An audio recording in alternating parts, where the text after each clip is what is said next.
Never mind. The picture's everywhere. Everyone else has got the image up, so I think we know where we are. Mm-hmm. So I'm letting a few more people in. I think we'll start. So hello, everyone. And thank you for joining us. I'm Catherine Harrington, one of the curators of the project Complex States, Art in the Years of Brexit. Welcome to this ARTinTRA event, Where is Home? A conversation with Mikhail Iwanowski. This event forms part of the project Complex States, Art in the Years of Brexit, and is produced in collaboration with the Global Art Practice Programme at Tokyo University of the Arts, Japan. This evening, we are privileged to have the artist Mikhail Ibanovsky with us, who kindly accepted the GAP artist's invitation to join them in this very personal conversation on issues of belonging, home, otherness, journeys, and change in the wake of recent crises such as Brexit and COVID-19. Mikhail Ibanovsky was born in Poland and now lives in Cardiff, Wales. In his deeply personal projects, Mikhail often sets his protagonists against nature and explores the relationship between landscape and memory, marking the silent passing of otherwise insignificant individuals and histories. In 2016, Mikhail embarked on an epic walk, partly inspired by the clamour of the Brexit debacle, and partly by a piece of graffiti he had seen many years earlier, reading "Go Home Polish." He decided to take this demand literally and set off from his home in Cardiff to walk the 1,900 kilometre walk back to his town of his birth in Poland. Tracing a straight line through a map of Europe, like this, just drawing straight through, the journey took him through Wales, England, France, Belgium, Holland, and Germany, and lasted 105 days. The photographs from this journey form his Go Home Polish project, which some of you might be seeing on the screen now, with Tzanakou behind, in front, sorry. The photographs from this journey form his Go Home Polish project, a selection of which are included in the project Complex States, Art in the Years of Brexit, curated by myself and ARTinTRA director Vassiliki Tzanakou, who is also with us this evening. Complex States is an international project and exhibition arriving as a timely and urgent response to both the divisive events of Brexit and the COVID-19 pandemic, and features over 30 artists, 13 venues, and a cutting-edge online platform with augmented reality, made possible through our collaboration with Swiss mixed reality specialist AFCA. As an exhibition that traverses nations and also traverses between the physical and the virtual, Complex States hopes to offer a platform for renewed transnational dialogue, collaboration, and cultural exchange. Our website officially launched yesterday and can be viewed at www.complexstates.art, so please check it out if you're interested. This event is produced in collaboration with Global Art Practice, or GAP. Global Art Practice was established in April 2016 as part of the Graduate School of Fine Arts at Tokyo University of the Arts. With a global view, GAP focuses on social practice and contemporary art, while expanding alternative networks and mutual relationships across borders.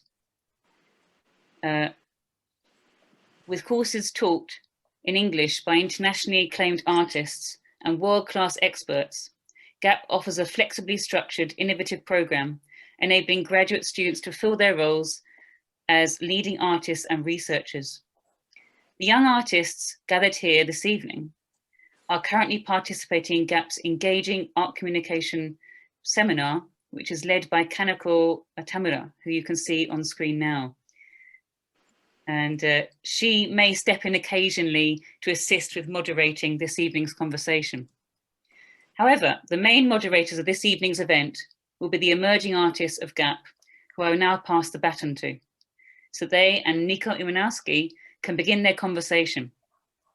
The discussion could take any number of turns, so it'd be very exciting to see which insightful journey you will take us on this evening.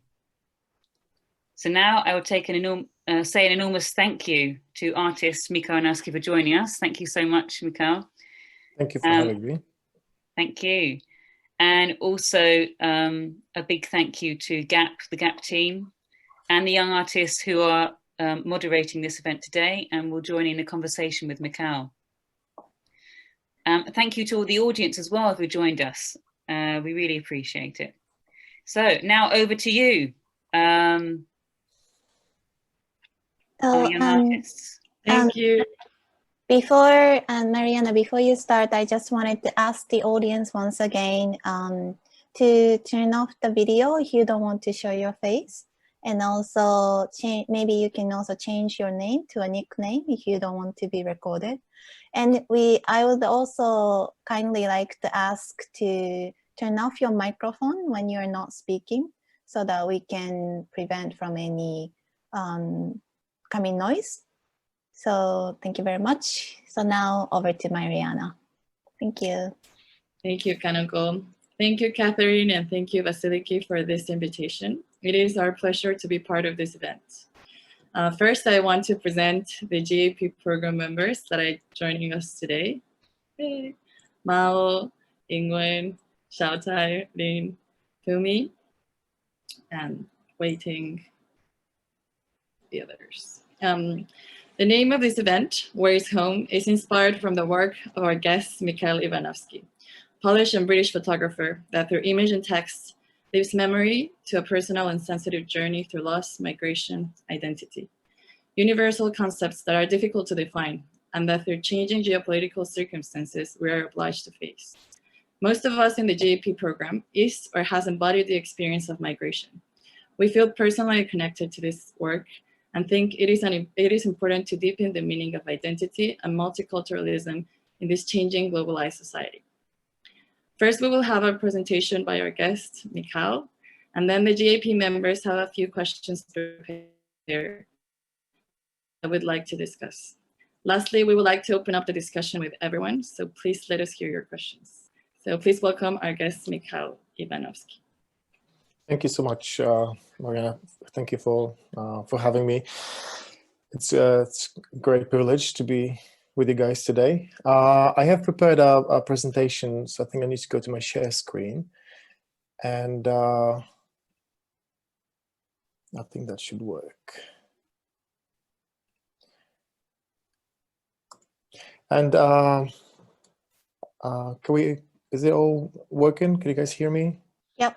Yes. Fantastic. Okay, so I'll try not to waffle on too much about my work, but I think I'll just make a little cross-section of the three major projects which I have worked on, focusing mostly on Go Home Polish, as I understand this is the most current one and most relevant to the political situation, but also to the situation of many of the students, as you, Mariana, mentioned, that there's quite a lot of duality going on. The students living in Japan at the moment. I will talk about, firstly, about Minus the Mother, which is my most personal project, and it talks about grief. Then I'll talk about Clear of People, which is a predecessor to Go Home Polish. That's another project where archival stories were used. And then I'll move on to Go Home Polish. And I will welcome any questions after that. I'm planning to take no longer than half an hour to do all of this. I've got a timer set here, so hopefully I'll stick to the timings. I'm trying to be organized. So I'll start with Minus the Mother, a project that I started doing when I was doing my master's. So I guess I was at a stage at which you guys are now at Tokyo University of the Arts. And this project is a meditation on loss and meditation of talking about mourning through visual arts, through photography.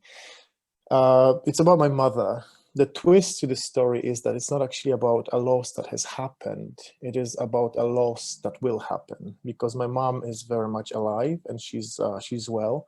She lives in Poland, so there's about 2,000 kilometers between us, and I see her every 6 months. She's a dear creature. I love her very much, and she means a lot to me as a human, not necessarily as a mother and son, but just like a human to human interaction. She's quite an important person. And she lost her mom quite young, and I've always had this fear of loss that is coming, you know. And kind of I was hoping I could preemptively deal with this loss before it happens. So the idea of anticipatory grief, which in psychoanalysis is quite research theme. Darian Leader is a psychoanalyst from London who wrote a book called The New Black, in which he talks about this process when we separate ourselves from as youngsters. When we are a teenager, we realize that our parents are mortal, and we start this process of grieving automatically, understanding that one day they will leave and we will be grieving their loss.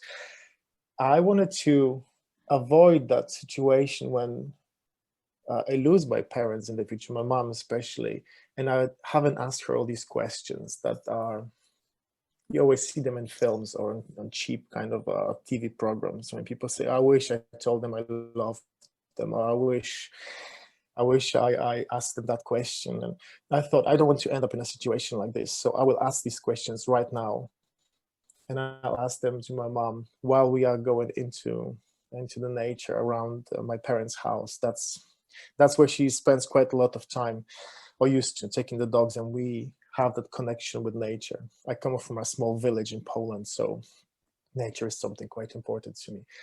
And so we used to go for these walks. I would travel to Poland every 6 months, maybe sometimes more often. For a couple of weeks, we would take the camera and go walking. And we never had very serious conversations about death and mourning. It wasn't like I was just dragging my mom saying, I love you. It is more organic, just by being together, acknowledging that we exist and we are here now, we are present. We appreciate how fragile this is, that we are here. And I think because I've been working on this project now for, 14 years, I am slowly getting to that point of having gathered an archive of my mother. And not that these images themselves, they don't really replace her, and I don't have a naive hope that one day I'll have these images and she'll be in them. But what I will have is the experience of having done it with her, of having been present and having asked these questions while we still had the time. And in these images, my mom is doing all these bizarre things in the landscape that I ask her to. She's very playful, and she will do things even though she finds them extremely disgusting or extremely challenging. But that process of unity with nature, like in nature we, as Simon Schama says, in nature we seek consolation for our own mortality. And that kind of, this is the canvas into which we will dissolve at some point. So by immersing yourself into it, or immersing my mother into it, to be precise, because I wasn't the one with snails on my legs, but by immersing her into this canvas, you can almost tame death. You kind of tame that mortality. You come to terms with it. At least that's the hope. And this image is my mom. She had a car accident a few years ago, 5 years ago, and I was in Poland at that time, so it was quite a traumatic time. And then to see that the body that is so fragile, and to look at it and not be afraid of that was quite a powerful thing, I'd say. And it's also a big part of the project because there's an exchange. It's not like very exploitative, like I just go and make her do these things. My mom is writing emails to me, and she has been writing them for years now because of the distance. And in these emails, she tells me quite intimate aspects of her mind. You know, she tells me what she dreamt about. She tells me what she's missing. She tells me about regrets, fears, all these things that as a child you don't necessarily hear from your parent very often. And quite frankly, maybe you don't want to hear from your parent, because, I mean, that relationship of parent-child gets brought to the level of human to human. And suddenly you see this woman who to you is a beacon of light or strength or whatever you see your mother as. You see her as a person. And that is quite heartbreaking, you know, to know that maybe she's had regrets in her life. Maybe she's unfulfilled, all the other things that we all struggle with and we don't wish upon the ones we love. But she writes these emails, and then ultimately I'm thinking, because the project is evolving, it has got a beginning, but it hasn't got a clear end date. So I'm just gathering all this material. Whenever I go and see Mom, we just go out and take in more images, and the archive keeps growing. And whatever happens with this archive, I'm still not sure. But for now, it's a conversation from somebody who is still with me, you know. So that's minus the mother. The second project I want to tell you about is called Clear of People, and that is a story of displacement and a story of migration, actually a fugitive odyssey. And I did this project over 5 years, from the beginning till the publication of the book. And it started with a residency I did in Lithuania. The premise is quite simple. Like, my grandfather and his brother during the Second World War were arrested as partisans, and they were taken to a military prison camp in Russia. They spent a year in that prison, and then they escaped, and with the only objective to get back home, which was at that time Lithuania, the Vilnius region. I mean, now it is Lithuania. At that time it was still Poland. That land changed hands and governments a number of times. But long story short, they spent 3 months walking at night and taking freight trains and avoiding people at all costs as fugitives, escaping, making the way to find a family back in Poland. And I was always curious about, how does one do it? If you one day wake up and there's a war outside, and then you are in this prison camp, and then you escape, how do you do it? How do you walk to Poland? How do you survive it? And my grandfather was never one to tell us stories around the fire about his heroic years. You know, he just didn't really think about it. It was just, you know, that was normal. That's what everybody did.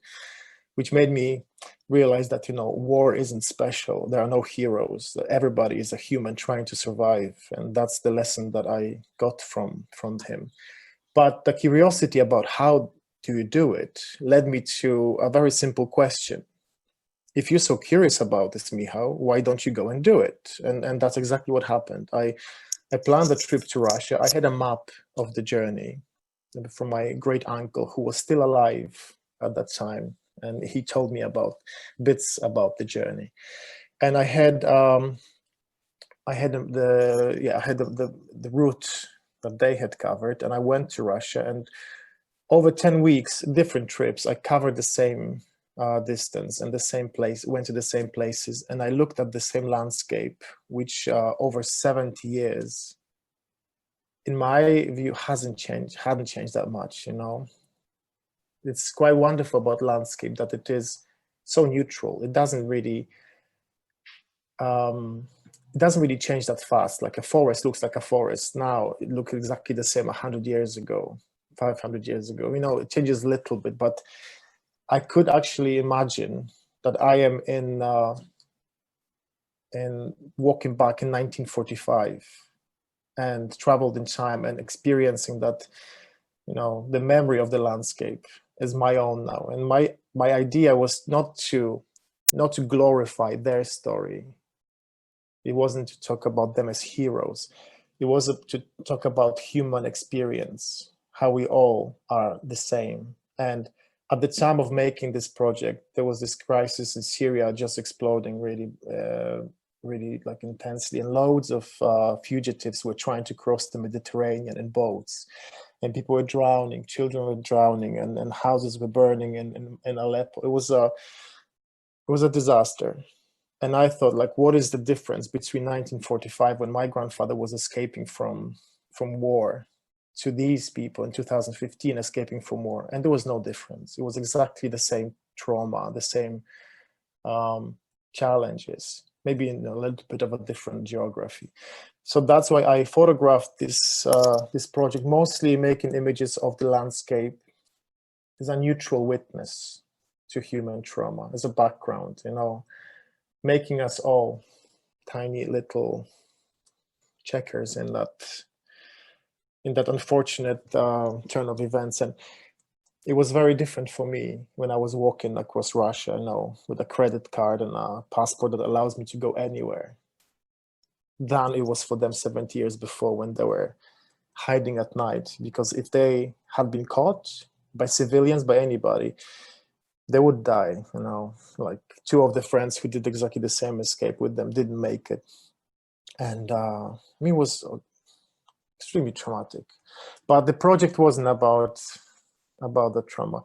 You know, there's this juxtaposition displaced in this image, for example. It's quite serene, but this place is where 100,000 people were shot dead. It's a death camp. There was these pits dug out just behind these trees when people, mostly Jews, were executed on a daily basis. And then I walk into this forest and it's so serene, but there are probably more dead people in this forest than there are trees in this forest.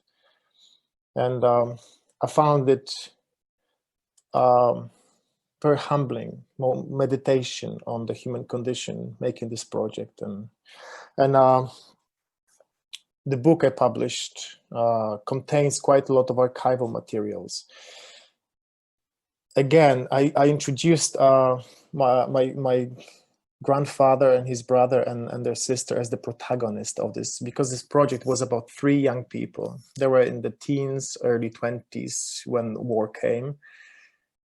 And I was going through the archival materials, and there wasn't much drama in those materials. There was loads of selfies, like, you know, there's this selfie of them 3 together from like 1930 or something.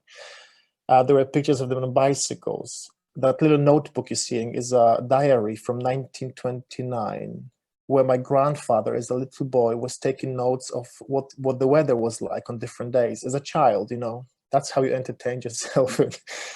And I saw them as young people who actually, they had dreams and aspirations. They were very unlucky to be born at the time when the world was on fire in that particular geography. They didn't choose war, you know, like nobody chooses war. So to show them as people who just had to go through this experience like we might. We are now living in a very dangerous, precarious times, like Europe is dividing and we have these nationalistic pockets growing and people turning against groups rather than uniting, you know, like what happened after the Second World War, when we had this wipe the testosterone clean because of all the huge loss of life in the war, and then women mostly rebuild the society. So we have the baby boomers, we have this time of peacemaking, European Union creation, we have this time of reconciliation, saying let's not do this again because that really was awful. And then, you know, it reaches a certain point, and now we are at this point when Europe again is cracking because we have too much I say testosterone, you know, idiocy, whatever it is that drives us apart instead of driving us together. And, you know, being the travel of people, the migration is the kind of spark that begins that process of decay. And where it is heading, I do not want to think. But we have to brace ourselves for some tough times, I guess. And that brings me to the final project, the main course, which is Go Home Polish. And it is a project I started in I mean, I started making the work in 2018, but the project started in 2008 with this little graffiti that I saw in Cardiff. And I have lived in Cardiff for almost 20 years now. At the time of seeing the graffiti, I had lived there for about 7. And when I saw this little graffiti, I felt very upset, because I suddenly had to question my own existence in here. Am I home or am I not home? Do I decide if I am home, or does somebody tell me if I am home? Who's got agency over this decision making? And at that time, I was a Polish European citizen living in Britain, and I still felt a little bit like a guest. And I didn't do much about this graffiti. Actually, I forgot about the picture. I even had the picture that I wasn't really dwelling on it, but it stayed at the back of my mind. And 10 years later, when we had the Brexit referendum and all these very real processes happening, that project came back to mind, and I thought I needed to once and for all deal with that question. Am I home or am I not home? And I was a bit angry at that time as well, because, after like 15, 16 years living in this country and working, I felt like, what the hell? Why do I have to explain myself? Why do I have to make excuses, justify my existence? So I thought I will take this slogan quite literally, but with a lot of irony, because at that time I was feeling like I am home and I will not be told otherwise. But I thought, okay, let's just do this. Let's walk to home, for whatever that means, and ask every person I meet along the way, where is home for you? If I told you to go home, where would you be going? And I treat it as a bit of a research to find out what is Europe like, what are people like. And unfortunately, at the start of the project, I had a very negative feeling, a residue on my soul about the state of humanity, because all you read in the newspapers is usually these rough slogans. The news is quite tough, actually. It never really tells you nice things, unless a kitten gets saved from a tree by a fireman. Usually it is NHS is on the brink of collapse. The immigrants are stealing our money, benefits. There's always something nasty. And they're usually quite big generic terms, Italians are like this, Polish are like this, immigrants are like this. So it's never really, it's an umbrella that hurts a lot of people, I'd say. So I thought I'll walk from this home in Wales to that home where I was born and deal with this and see what the situation is really like, if people are really the way I am told they are in the newspapers. So like Catherine said, I drew a line on the map and made a trajectory to follow roughly. Applied for some funding from the Arts Council, and then it happened. It was one Friday daytime in April. I put a bag on my back and said, well, here we go. And I just walked out of my house and started walking, and I walked for 3 months, as you would. And things were just unraveling as I was going. I wanted to show you just a few artists that inspired me, whose work I was looking at before I went. Maybe you know some of these artists, probably you do, but I just wanted to mention a few names. I was fascinated by how artists work with landscape, because I believe that the land, we own it. The land is yours, it is mine, nobody can claim it. By just being born onto this planet, you have the right of roaming, that's a human condition. We are hunter-gatherers. And then, that project by Richard Long, where he walked back and forth to make that path in the landscape. I always enjoy that, the idea of making a mark on the land only because you exist and you can just do it. There is a Irish photographer, Paul Gaffney, who I had the pleasure of showing work with before, and he did the El Camino track in northern Spain, making a beautiful project called We Make the Path by Walking, which was again a meditation on being in the landscape and being present. And that is part of almost a religious experience, natural religious experience. And my favorite of these artists is Hamish Fulton, who is an artist who doesn't make art for presentation, he just does it for doing. He, I think, once said he had a big retrospective in London, and he said that no walking, no art. It's like just the fact of making it. And he walks, and he's walked all across Britain, Europe. He just makes this work. Sometimes he photographs things along the way, but it is not the artwork. The artwork was the fact that he has walked it, and or he put people walking together.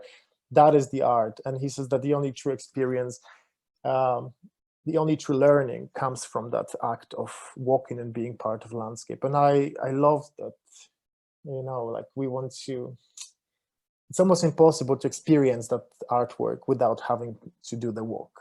And I do find that quite, on an educational basis, profound, because walking does change you. And there's a Finnish-American photographer who I really, whose work I really love, and that's Arno Minkinen. And he uses his own body in the landscape in the most poetic way. There isn't much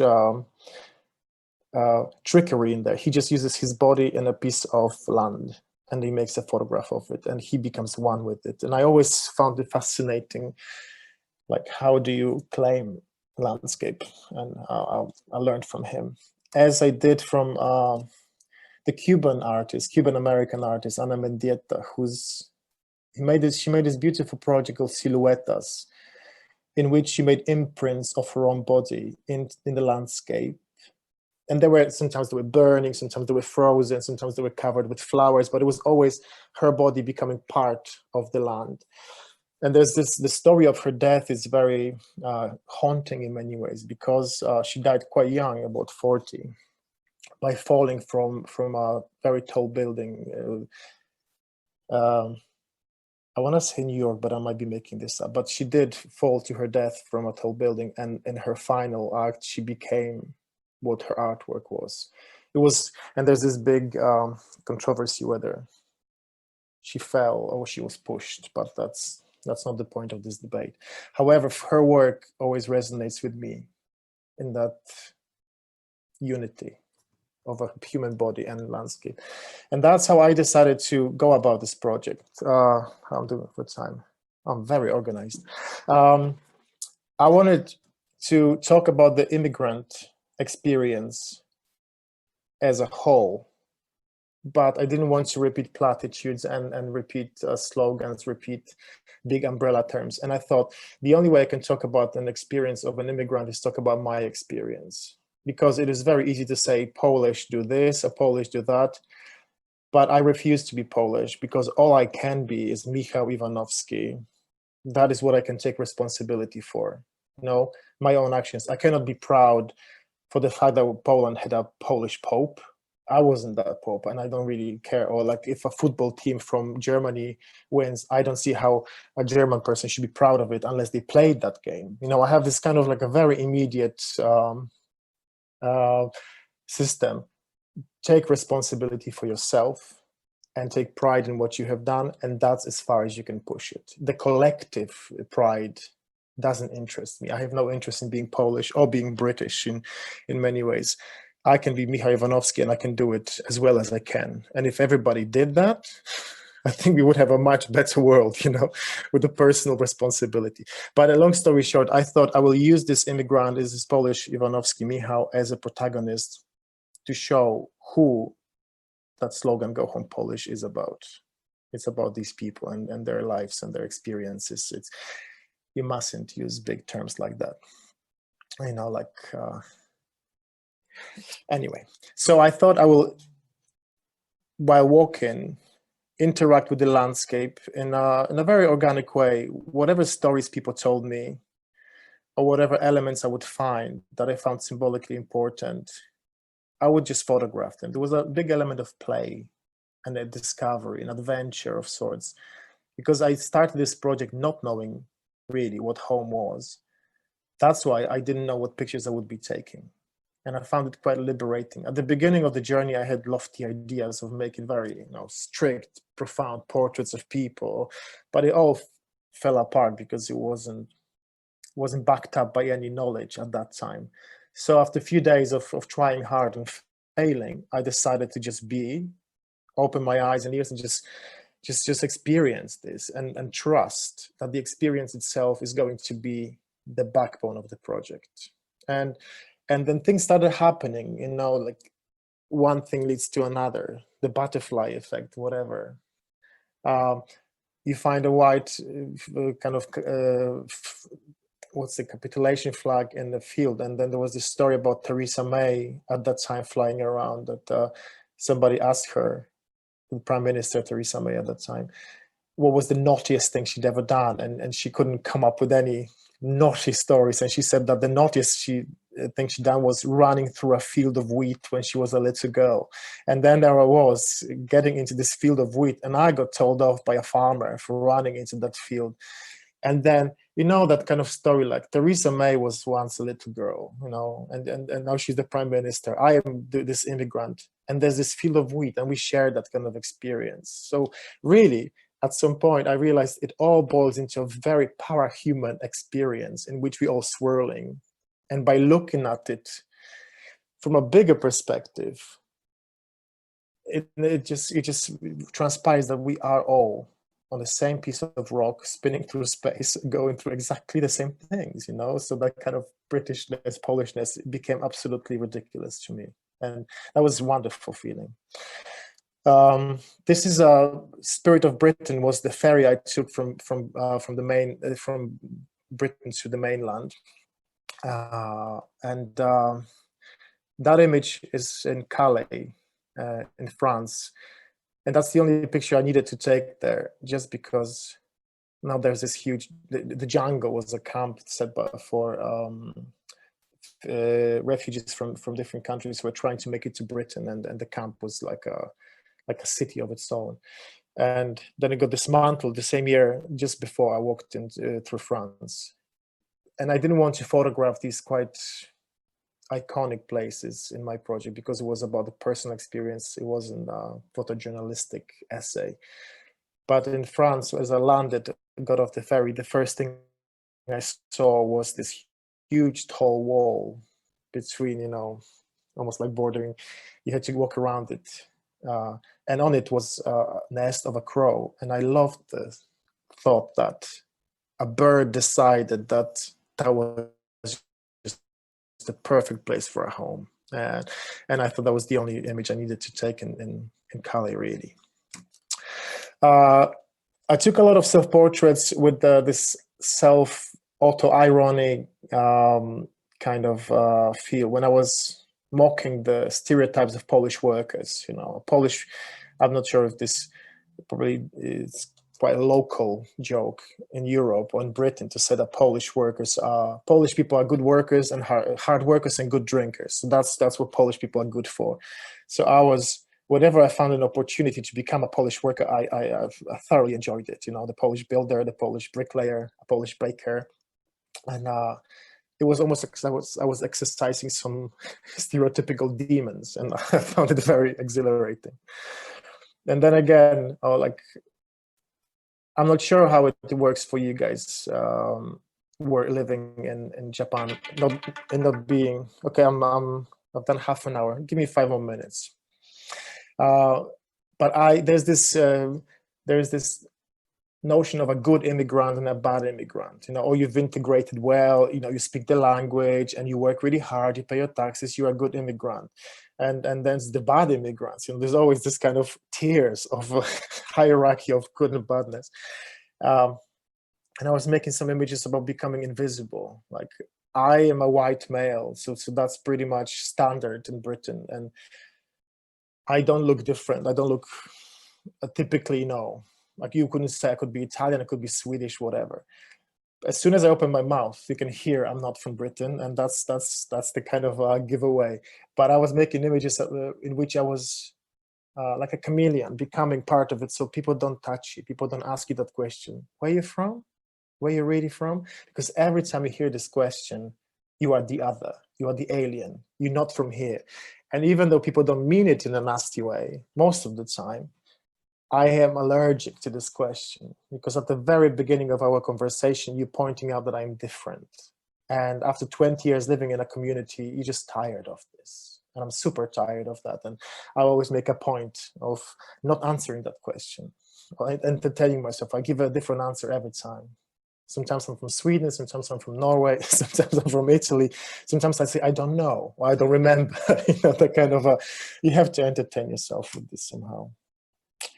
Yeah, I was also looking at the way we want things to work and things need to fall into place. And we are like, there's no humanity, no room for difference in those, sometimes in those instances.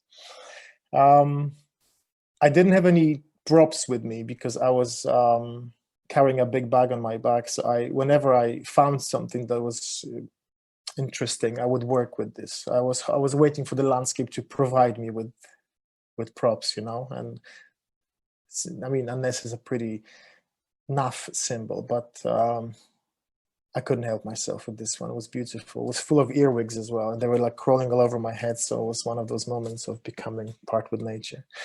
Now, this image is very important to me because it was halfway through the journey.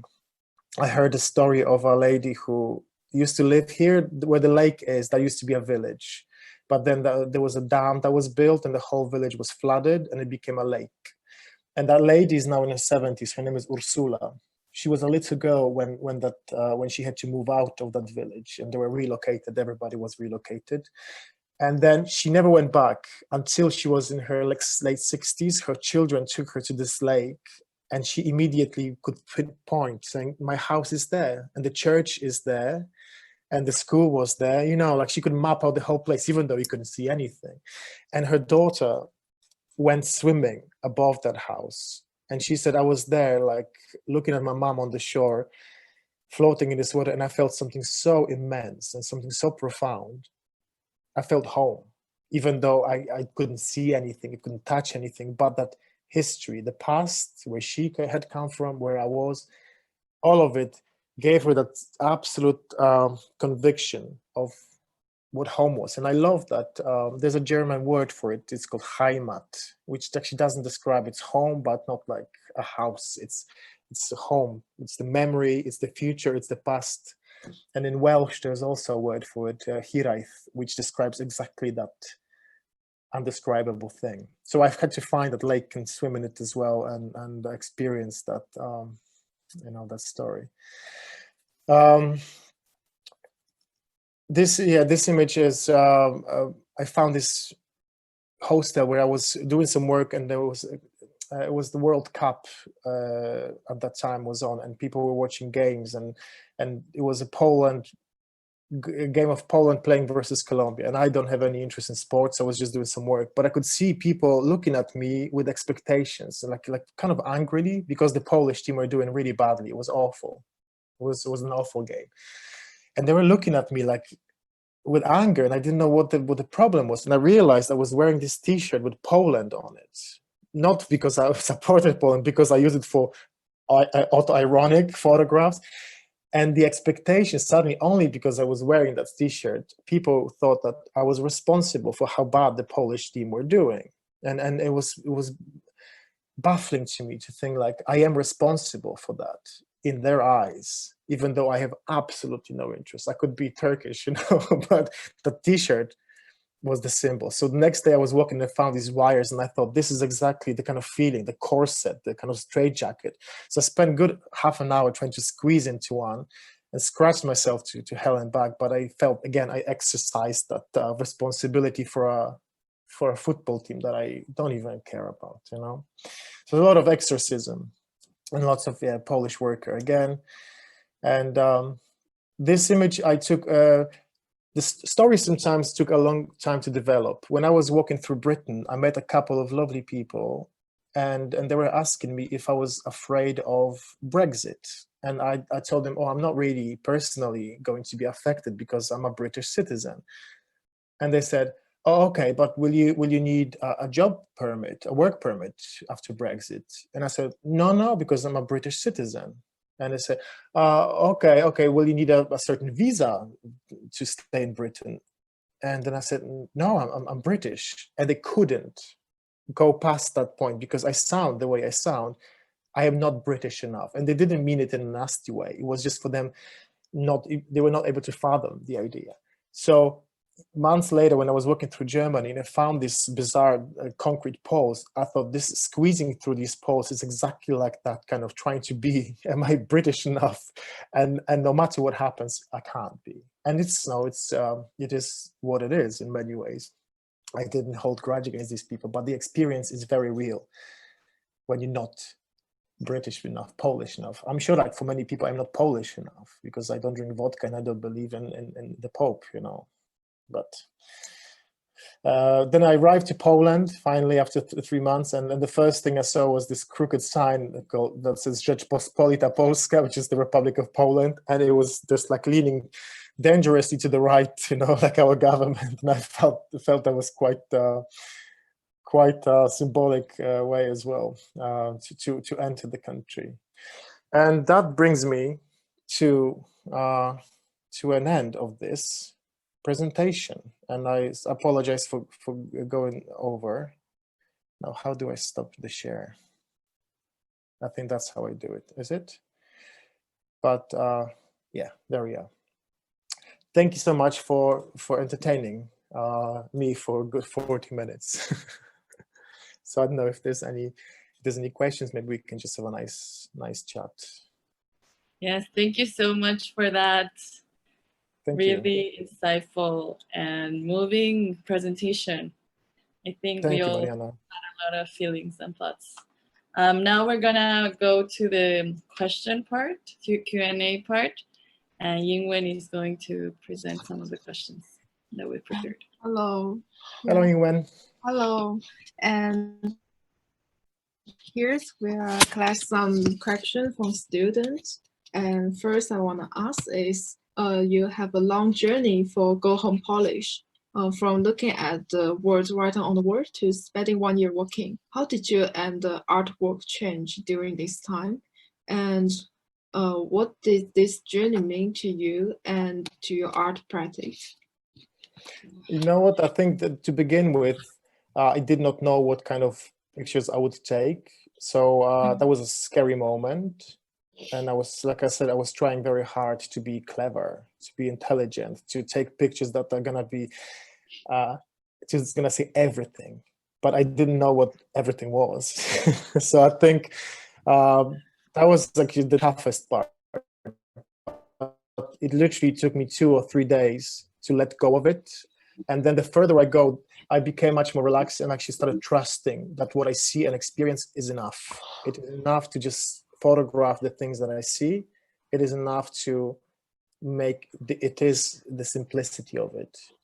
And I met a person along the way who said to me, you don't even need to take one picture, just the walk itself is enough. And at that time I felt like a little bit strange about this because I am a photographer after all, and I felt like I need to have pictures. But then I thought, actually, you know what, maybe if I actually at the end of the journey sit naked in a gallery space, that'll be enough, you know. This is that's the experience. But I think I've relaxed much more with my pictures, and I was more playful and open, and that was that's changed me quite a lot as an art, as a practitioner in photography. That I now listen to myself. I let processes happen. I don't struggle against flowing up the stream, trying to be something that I am not, or trying to prove something. I say, people are interested in hearing what is in there. So my job is to listen to what's in there. And if it's any interesting, that's great. If it isn't, just let go, you know. It's like, I think I cracked the formula now. There's absolutely no need to, I mean, of course you do your research, you do your reading, and then you learn about the things that you are experiencing. But fundamentally, your job is to translate what's in there onto a visual, onto a piece of paper. So that's the change, I would say. And I would recommend to anybody, listen to yourselves. Yeah, thank you. Thank you. And because we also saw your website, you not just post the photographers, also you post some words, some story from the people you met. And why did you, as a photographer, choose use words in the exhibition to convey the story of the people you met on your travels? It's a very good question. Initially, I thought I would take portraits of people to make as part of this photographic representation, but I didn't like the portraits I was taking. I'm quite shy in interactions. I don't have that kind of, hey, I'm gonna take a portrait. I always feel a bit awkward, and the portraits are awkward.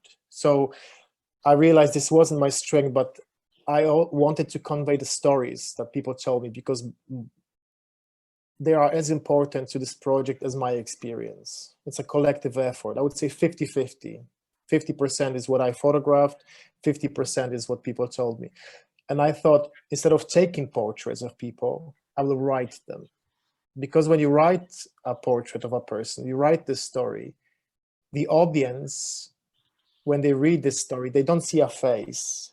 It is more likely that they will actually visualize their own experiences. It is quite easy to look at a picture of someone that isn't you, and their story isn't yours. But if you read something and you don't have that kind of immediate visual representation of that person, it triggers something else in your brain. It puts you in the shoes of that story of that person. And I felt it was much more challenging for the audience, but also much more rewarding, because I didn't want people to look through a window at others, but more about look into a mirror at themselves. And I thought that writing these stories would probably be a better way.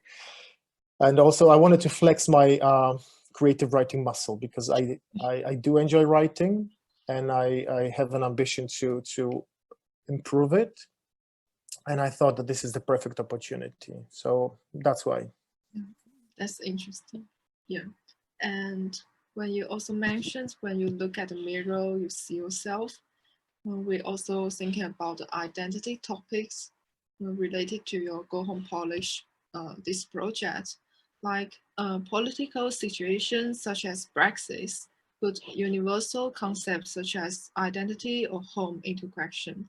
It is like our political administration is asking us over and over again, where is home? And how do you feel about this? You know what? I don't care about administration anymore. And I'm talking from a very privileged perspective. I have 2 passports. I live in Europe. That is, it's such an easy place for me to say it from. So, but I can only talk about my experiences now in that sense. But I totally gave up on any, I would say, kind of no relationship, because of course I am under 2 administrations, so I reap the benefits of these things, but I don't have any interest in cultivating these identities, because my identity is very much on a global level as a random human who appeared on this planet by a strange coincidence, and I have about 80 years to experience as much beauty and tragedy on this planet, and to spend my time focusing on my identity as a Polish or British or something is a waste of time. There is much bigger things at stake. I mean, I look up and I'm interested in what's out there. We are all on this tiny little piece of rock that spins.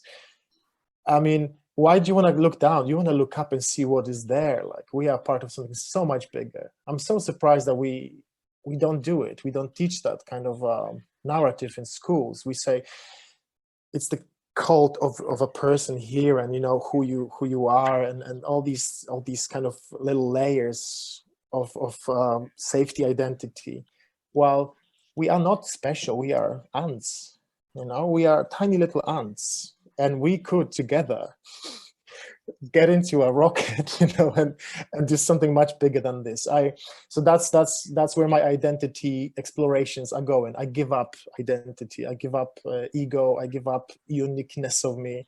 I am nobody. and I love it. It's very liberating for me to share that kind of holding on to these values and things, because they are limiting, you know? Yeah. We cannot hear you, Ingwen. Sorry. And actually, half of us are foreign students living in Japan, so we also sometimes, like, when we wanted to rent an apartment, it is not easy for a foreigner to rent an apartment in Japan. We also have some feel the xenophobia things in related to your work, and maybe we could also share some of our experience to you. Absolutely, yes. Yeah. I love that. I mean, I'm sorry. I can imagine it's the complications of it, and I'm sorry that the immigrant experience isn't always. It's usually quite complicated, quite challenging, you know. But I'll be very curious to hear about yours. Yeah. What about Mariana? I think because maybe we want to detach ourselves from that idea of identity, but it's like that, no? It's like everything all the time is asking us, where are you from? No? So yeah, like for even my name, no? My name is Mariana, and when I'm in Mexico, it sounds very Mexican, so everyone is like, why would we call you like that if you don't even look Mexican? Or in Japan, I'm Mariana from Mexico, no? So all of these things that I just prefer people to have their own conceptions, like their own judgments from themselves, and I will just move around, like really, because yeah, it's so hard, no, all the time to be like, maybe in paperwork is necessary, but beyond that, even in our artwork, I think that's the beauty of it, that it transcends that kind of concepts. I agree. It's an exorcism. Your artwork is where you can exist in a way and nobody can touch this. Especially if you make personal projects, and I found that absolutely fascinating. It is it's really difficult to pick them apart, because it is you, and you know it so well. You see it transparent. You can always talk about this project with full conviction, because it came out of you, you know, and people relate to it, you know, especially now, like your experiences, because you're talking about global, big. We are living in times of massive human migration across the globe, right? And we are now seeing the fruit, like you, of that kind of, you know, migration, when people are not binary, right? You could be from 5 different countries. You've got qualities you've got names, looks, and all these things, but you're still one person. So I think our work is the education of the future generations. When you present, well, this is what it's like now. This is 21st century, like 2020, and that exists, and it's valid. And I mean, it's a process. We all are part of this process, and you have to, yeah, I think you do it for yourself as well. Just you owe it to yourself to give yourself that kind of comfort and validation. You are enough. You are enough, and you are enough. And then the problem isn't with you. The problem is with the world catching up with understanding. Yeah. And does anyone else want to share your story or experience? Xiaotai? Thank you, Yingwen, for giving me the chance to share my personal experience. I also have this kind of feelings of identity because I'm from China and I looks very similar to Japanese. But when I start to talk, my Japanese is not so local, and they will know, oh, this guy is not from Japan. So for example, last week when we go out for travel, when we check in the hotel, and at first the guys are very polite and very far away from this kind of relationship, just regard us as a guest. But after they see our visa, they see our name is not local person, the attitude will be changed a lot. So which makes me feel the whole relationship between different people will be changed about the identity. So I always feel these kind of things, and I'm consider how to end these kind of feelings to my own work, or change this kind of personal experience to art practice. So I want to ask, do you have any suggestions for us to practice under this? Yeah.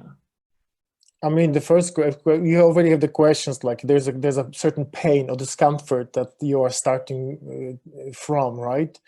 And in my perspective, I always turn that camera on me just to face that feeling, because it's very simple, very easy to, I mean, it's painful, and I really feel for you, because I've lived this for 20 years, and to be a Polish person in Britain, you know, it's either way. People will hate you or people will love you, even though they don't even know you, like they don't know you as a person. So you are getting a reaction not to you as a human. You're getting a reaction to a certain preconception that exists regardless of what you do, you know. And that, I think that's the biggest unjust factor of this. But I found it from I mean, whatever way you want to photograph it, or I don't know if your artwork is a visual arts, or anyway, I always do the painful thing, and I just really look at that fear, and I face it, and I live it through my photography or through my writing. I just own it, and it's very uncomfortable to begin with. But that's the purifying factor of it, you know. Like I don't turn necessarily on to the people who delivered that pain, but I focus on my receiving of the pain and kind of give it back, saying, so this is kind of this is what a person feels. I mean, it's a very naive, simplistic maybe approach, but it's that kind of without feeling a victim, without feeling you are, you know, being hard done by. There's a way to give it back, you know, in a constructive way, because that's the thing. Nobody likes a crybaby. Nobody likes somebody who's moaning or feeling sorry for themselves. I found that the humanity of this experience will relate to the perpetrators in one way or another, and hopefully also give you some sort of you own it. You this is yours, you know. Like I felt that when I first did the Go Home Polish, I hated it, but now I turned it into a project, and I took this slogan, and it's now the title of my book, and it's great. I feel like, thank you so much for this for this experience. It wasn't nice, but it took me a while. But you flip it and you own it, and you that can be turned into something nice. You know, you turn sand into glass or whatever. Like. So I would say that would be the process I would suggest to anybody who's struggling with injustice that they don't deserve. Thank you so much for sharing your experience. Thank you, Joe. Thank you. We don't have that much time, so I would ask other members to ask some questions. So is it okay for me? No? Sorry. Yes. I also just want to share my experience simply. I really like the concept that like you make yourself invisible. Even you are a white man and I'm an Asian girl, and I also have a similar experience, but a little bit different. About 2.5 years ago, I was in Israel for exchange student, and I was very fascinated in like living abroad for a few months or a year, and that was my like almost first experience that I lived like more than 6 months in abroad by myself. And but at that country, there was not a lot of Asian, and I was very special just by walking around. And yeah, I felt actually very annoying and uncomfortable when I was living there. But I love that experience now because it became very good like source when I thought. And that's why I also determined to come to Japan, because just by seeing the face or my, like, I'm Asian, and also the Japanese are Asian, so they can't recognize if I am Korean or not. So yeah, so I did like make myself invisible by change the country. So I just want to share this experience. I think it's wonderful that you can do this and you're doing this, because you know, we learn through these situations so much, don't we? When people see you differently, you see yourself differently. You change the context. And if I could, I would live in every country in the world for at least a year. Of course, you would need to live for hundreds of years, but I think it's an invaluable way to rediscover yourself, actually reevaluate who you are by being among people who don't know your context. And that's why I think traveling is the most wonderful experience a human can have on this planet. And I know it's maybe uncomfortable, like you're saying sometimes, that you're different, but there is also, you have a lighter heart, you have a lighter bag, because you've left everything, the context behind. You can be a new person, you're braver. Maybe maybe you would do something you wouldn't do in Korea, because you would feel a little bit, we don't do that, But in Israel, certainly there is no we. It's just you. It's you and the locals. So I applaud that. That's wonderful, and I hope, and actually I think it really informs your experience as an artist, as a human. You have stories to tell. Like, my most favorite person on earth as an artist is Laurie Anderson, and she tells stories of her travels and people she met, and these stories are just golden. You don't need to make anything magical, put any sprinkles, any stardust on it. You just listen to a story of somebody traveling, and it's like a bard, That's enough. It's wonderful. I'm glad you've had that.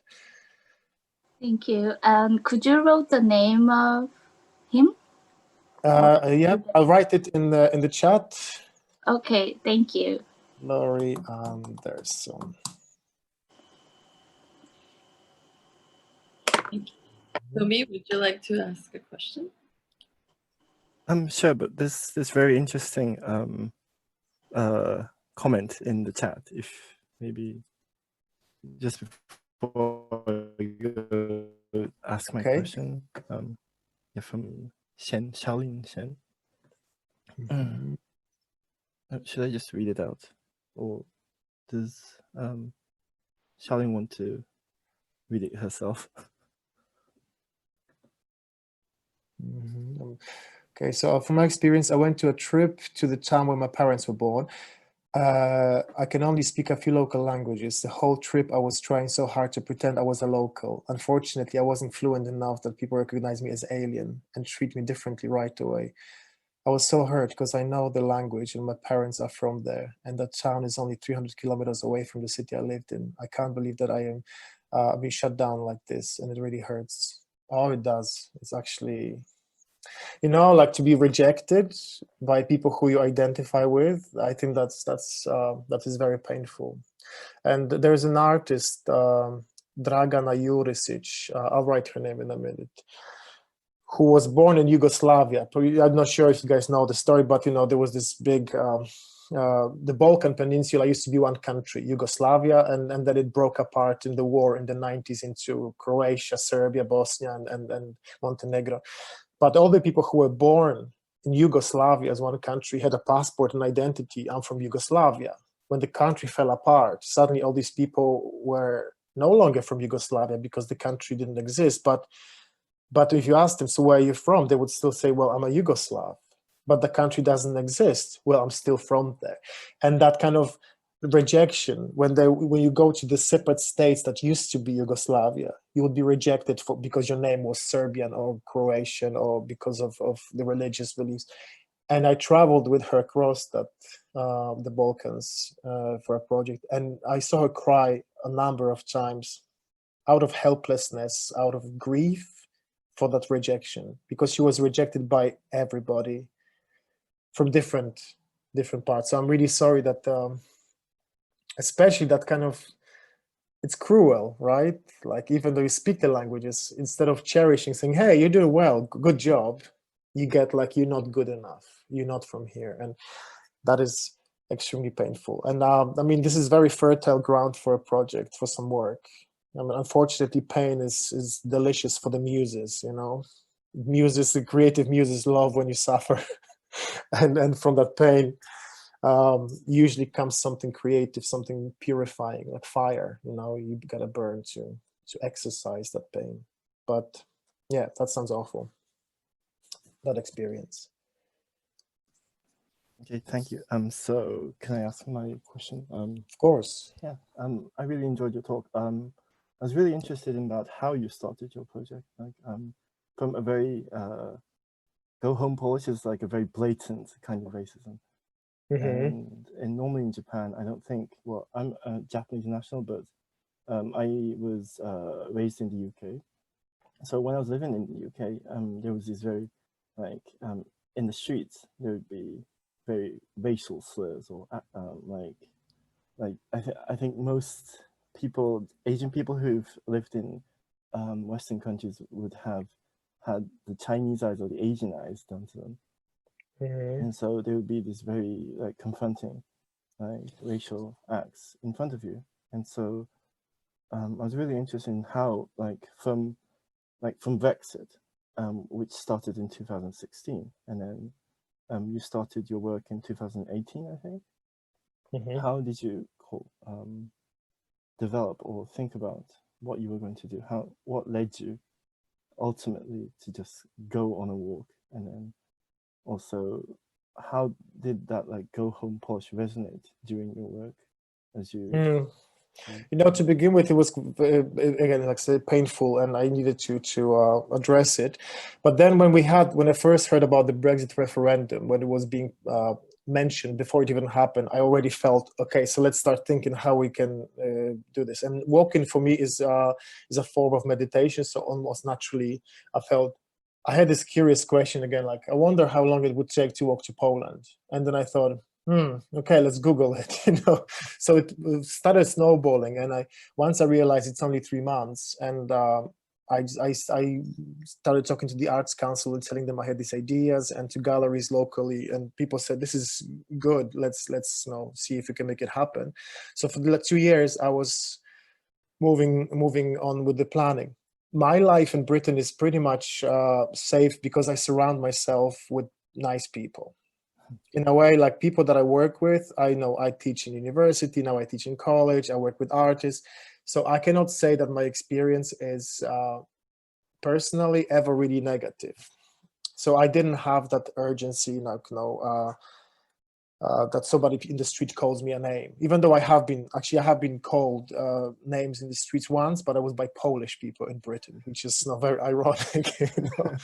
But otherwise, I mean, because I've been here for 20 years. I have managed to actually create an environment for me that is pretty safe. To begin with, I totally hear you. Like, it was very difficult. I was always the Polish, and, you know, finding people would look at you differently. Like, I'm assuming those of you who moved to Japan recently for your studies, it's been a few years, and then, you know, you going through the difficulties of finding a flat or being treated differently at a hotel. And those things, I think they were much more intense for me when I was here first. I had these experiences, but after 20 years, you kind of either learn how to deal with this, or maybe you learn how to navigate away from situations in which those painful things could happen, you know? Like, nobody would call me go home Polish into my face, because I just don't hang out with people who do those things, you know? But I was reading online a lot, and there was quite a lot of open aggression, like people were killed for speaking Polish in the streets.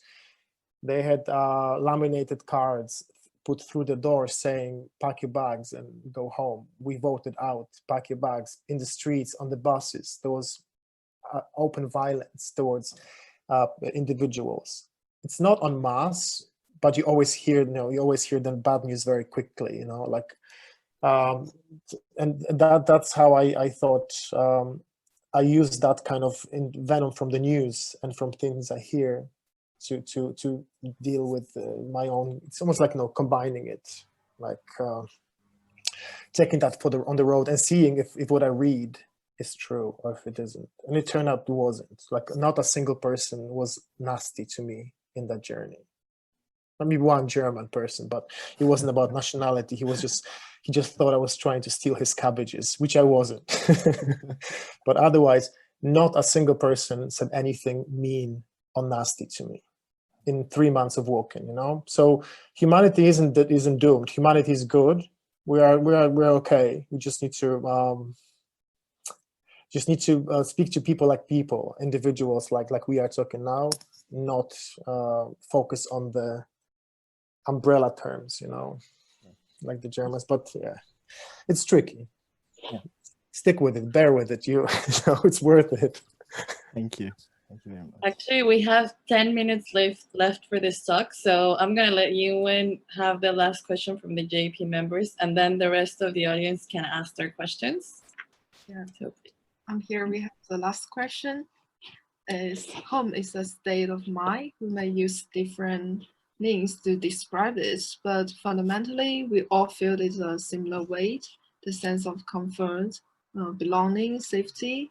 And how would you describe where you are from without using any country or place's name? Yeah. This is very, what? I always say I am from my mama's belly. that's where I really came out of, So, and at that time of the birth, she happened to be geographically in Poland, but I don't think I'm Polish. I don't think I'm from Poland. From my mother's belly. That's what I say. Yes. Yeah.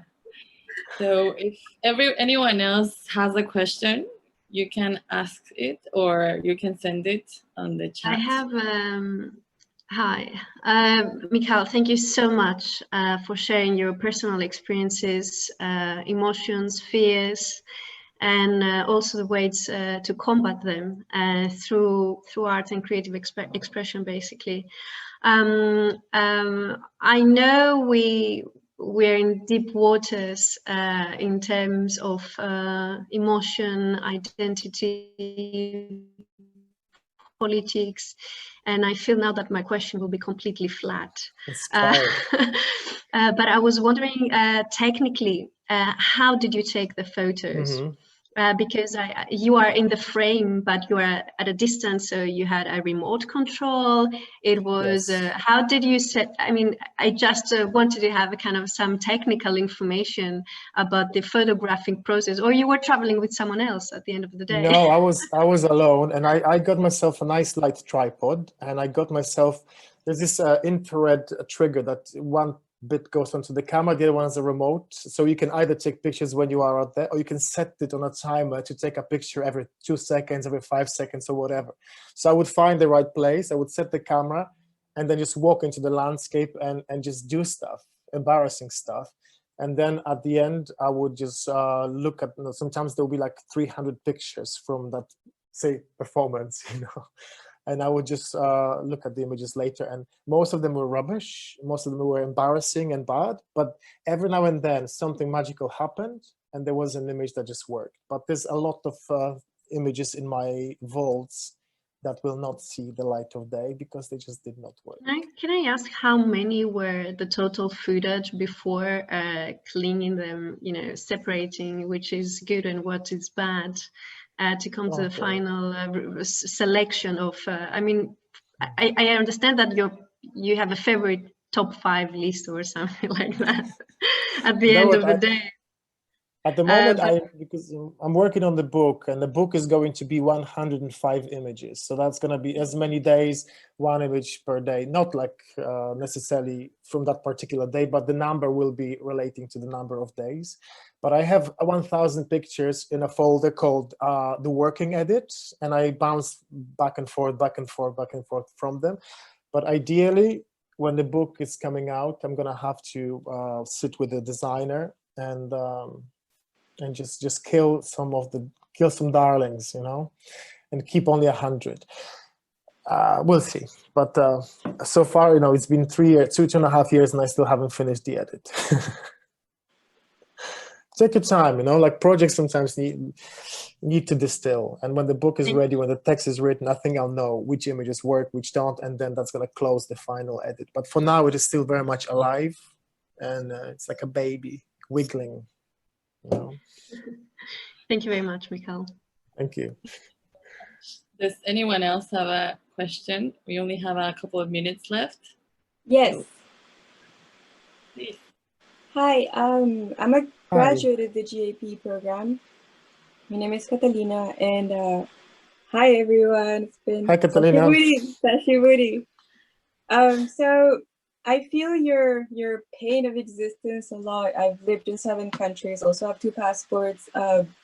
You know, the whole racial ambiguous female looking thing is quite complicated, but you were right in the sense of like humanity is okay. I feel that after deciding to stay in Japan after graduation, going through all the immigration process and dealing with everything in a very kind manner really, really helps. It's more about like personal desire to become part of a place. So in terms of what home means, is it like, I don't know, home is something that never existed for me, and I've never actually tried to think about it very much. But in the question of where your home is, or where you come from, usually my answers are I come from the internet. My home is a hug, you know, but what do you feel about like the social interaction of what home is? Like, is the home the feeling of being in a club or at a rave or something and communing with people? Is home being some sort of mental state rather than a physical reality? What do you think? Yeah, I think I totally agree with you. It's not a physical reality, and I think home is being at peace with yourself. And that means you can be at home anywhere you are, because I felt at home in France, in Poland, in Germany, because I feel I understand my place on earth. So that feeling travels with me wherever I go. And of course, it is quite vast understanding, but I think that's the only common denominator. Once you understand, for me at least, my experience, that I belong here. I'm here for a reason here, and I like what is here. That for me was that feeling. Like I could live in any country, I guess, and probably would make the most of it. Like you're saying, you make choices, and you want to be part of something. What do you feel about indigenous culture and their feeling of home on earth? I mean, I totally feel that. Context changes because some indigenous people traveled, some were hunter-gatherers, some were stationary. So it is there's variations on these feelings. But I mean, fundamentally, if you think about this, before we developed agriculture and religions and languages and borders, we were all roaming this land, and that we followed the rules of the land, you know. If it rained, you know, you hid in a cave or whatever, like you made fire. But there wasn't that kind of ownership of a piece of identity. We were all animals, and that's for me is right. But I remember this experience that I had in Borneo, where people from the Iban tribe were telling me that in the jungle they used to be cannibals. So your home is the pack in which you are, and there's no like friendship with another pack or marriage in between. And I thought that was really powerful and complicated. Like when you think about indigenous cultures, you think about very peaceful people living from the earth and sharing things, meeting and painting together, like for example in Australia. So well, I don't have you explored any of this? I don't think there is never a beautiful experience, because the earth or whatever, the universe is 50% violent, 50% peaceful. It's a very physical, I mean, it's equilibrium. Peace. I mean, I find solace in the ugliness and in the beauty, and I don't qualify that one is better than the other. You know, like the universe doesn't have an understanding of what you call it, morality. You know, when two planets collide, it just happens, and so things happen on Earth. Some tribes were violent, some are not. Like you've got European ants can form super colonies when you've got 50 nests living together, sharing food and exchanging. But you can have exactly the same ant on the other side of the forest that has only one queen in that particular nest, and they will annihilate anything and their own kind of neighbors. Do you think it's necessary? I think it just is. I think it's just this is the way that nature evolves, and I don't think it has got a moral compass. And from our perspective, that's the pain, because we can see it and we can evaluate it as good or bad, as positive or negative. But fundamentally, the process which we are part of doesn't have that scale of measurement. It just happens. And the unfortunate position of a human is to realize that. But accepting it for me was a matter of actually getting on with the plan and saying, okay, let's see what my experience of it will be, you know. And I'm assuming it's going to be quite complicated, as it has been. But that's all. I'm okay with it, you know. Yeah, thank you so much for your question, Catalina. It was great, Catalina. Thank you. Yeah. We are going to finish this up. I know that this conversation could go many places, but unfortunately we have the condition of time. Lastly, we want to share a little gift that we wanted to make. Some of the students from JP wanted to recreate one of your pictures. Oh, fantastic. Oh, that's amazing. Oh my God, guys, I love That's this. very sweet. That is awesome. Would you be able to share it via email so I can keep a copy for myself of it, or is it? Yes, of course. It's wonderful. Thank you so much. This has been a wonderful conversation. We really appreciate it. Does Vassiliki or Catherine want to wrap it all up? Thank you so much, guys. It was absolute joy to meet you all. Thank you. Yeah, thank you so much. Yeah, thank you so much, Mikhail and Mariana, for your brilliant moderating of this talk. And yeah, what a beautiful gift at the end there, and a lovely surprise for us all. I think we all want to see that in more detail and closer up, or the individual images as well. It'd be fantastic. So thank you so much everyone for coming to this event today. The audience, thank you for GAP for working with us to make this event happen, and for all the students for all your amazing preparation for the event today. Really grateful, and yeah, I hope everyone has something to take away from this that they can use to develop their practice or think differently about their photography. And I know there are a lot of photographers this year at GAP, so what a great choice of someone to invite. And I really hope that you, I think that Mikhail's really given something very personal to everyone today, and I really felt that there was a lot of, we went to a deep place, as Vassiliki said, and that was fantastic. And so thank you much, everyone, and we'll leave it at that. And so thank you again, Mikhail, and I hope everyone has a wonderful day or a wonderful evening, depending on. Good night, guys. It was an absolute joy to meet you. Thank you. Thank you so much. Bye, everyone.